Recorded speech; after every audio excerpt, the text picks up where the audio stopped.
Even though our temperatures this week are on the warm side, well, we know that cold weather is right around the corner, and the district is getting ready this winter. The city is housing more than 700 homeless families in shelters and also in overflow motel rooms. And they're housing those families right now before the cold weather hits.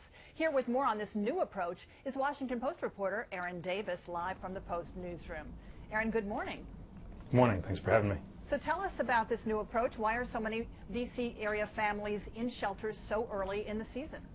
All right, well, this is a new approach being taken by D.C. Mayor Muriel Bowser, and she has made a pledge to end chronic homelessness in the district, and her first step in trying to manage what has been really a record-setting problem in the district for the last few years is to get out ahead of the traditional start of winter. November 1st is D.C.'s start of hypothermia season. Doesn't feel like it, as you said, this week, but the cold weather will come. And D.C. has a law that on cold nights, nights where there's a risk of freezing, that it has to offer shelter. And it is usually flooded over the last few years with scores, even 100+ people, families a night trying to get into shelter. And traditionally, once they're in for the long haul, for the whole winter, into sometimes next year and a year and a half and 2 years. And so to try to get out ahead of that and to try to really be methodical in seeing, does this family deserve, should it really be in shelter, does it need this shelter, to try to preload some of these shelter rooms, the motel rooms in advance, and to see if that will take some of the ease off of those first weeks of winter.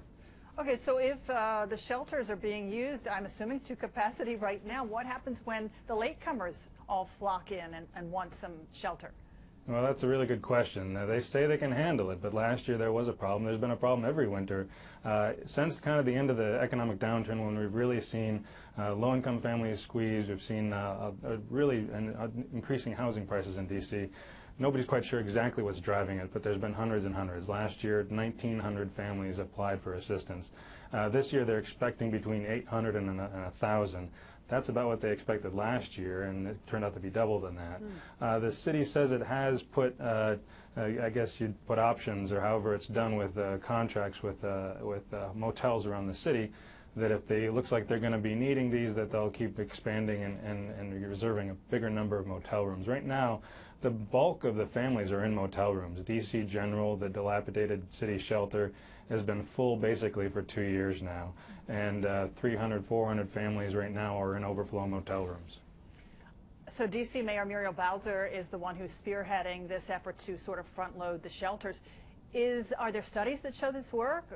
Has she modeled this on some other city? You know, there's not very many jurisdictions in the country that have this requirement that you have to let families in on cold nights, or singles, or anyone. New York City, Boston, there's a couple, and they're also experiencing big numbers of homeless and having trouble with this as well. I think the idea isn't so much to just fill up the shelters and leave them there all winter. The idea is to get a bigger system in place where you can move them out faster as well. So in an ideal month now, they hope to move more than 100 families out of shelter and into temporary apartments that then can begin to get these folks on their feet. That's the bigger system change. There's a few other things going on at the same time. The D.C. Council and the mayor are getting into the nitty-gritty of what the new shelter is going to look like that'll be permanent once they close D.C. General. So it'll be an interesting winter here. Okay, so let's talk about that nitty-gritty with the council. Is council on board supporting the mayor in her effort? Largely, yes. I just left a meeting where they're talking about this, and there'll be a vote on a couple of measures related to this later today. The council so you're going to close D.C. General. D.C. General's been a bad place. Bad things have happened there. Families, obviously, Relisha Rudd went missing from there, the 8-year-old, years ago. So how do you make a more safe environment? And the idea is they'll go from one big shelter with 300+ families to 6 or 8 smaller shelters of 40 or 50 families apiece. And the question is getting down to, does each one of those units, should they have a bathroom? Should it be more like an apartment?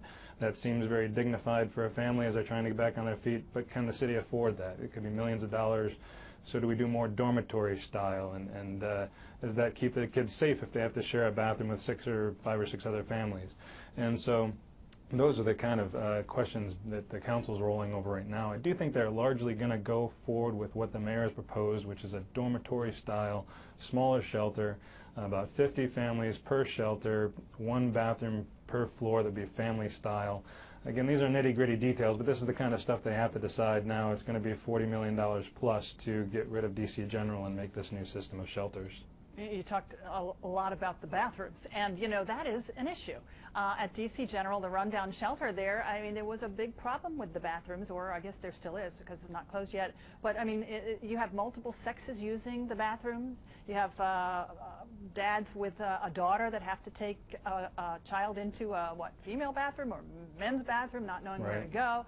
So I mean, the issues are many and varied. Mm-hmm. And this is what the new dormitory-style shelter would try to get around. Well, they'll try to make it a little less, fewer families per sharing, about one family-style bathroom per 5 families.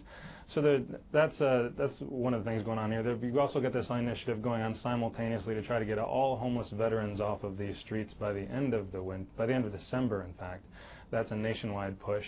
So there's a lot of money being spent, $100 million plus this year on homeless services in D.C., a 30% increase over last year. The mayor is making a big push on this, and we'll see how much progress she can make.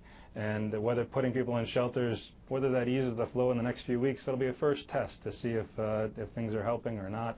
Some of the national experts I talk to say it's going to take perhaps years for DC's system to stabilize, where we know how many people are going to come in each winter and how we'll be able to deal with them. Yeah, and the mayor has actually pledged or promised to end homelessness within a certain number of years. I think it's something like 2 years. Is that doable? Well, there's chronic homelessness among families, she says, in 2 years, and chronic homelessness in general among everyone within 5 years. So those are hugely ambitious goals given what D.C. has experienced. Will she be judged? How will her success be judged? That's a good question. Right now I think it's very early to say.